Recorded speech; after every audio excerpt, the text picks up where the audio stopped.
Herzlich willkommen zum geklauten Witz. Der geklaute Witz. Genau. Da helfen doch zwei Jäger, beide tot. Es ist aber gut, gell?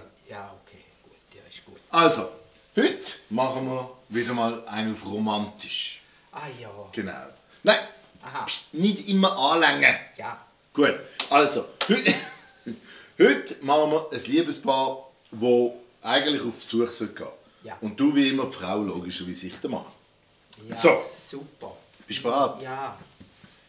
Schatz, Ja, Schatz. mir stinkt's. Ja. Nein, immer zu diesen Meyers und dann noch am Silvester. Das ist so todlangweilig. Ja, Schatz, du hast ja schon recht. Aber stell dir einmal vor, wie die sich freuen, wenn wir nicht kämen. Die würden eine riesen Party machen, wenn wir nicht können. Ja, Also, eindeutig klar, wir gehen. genau.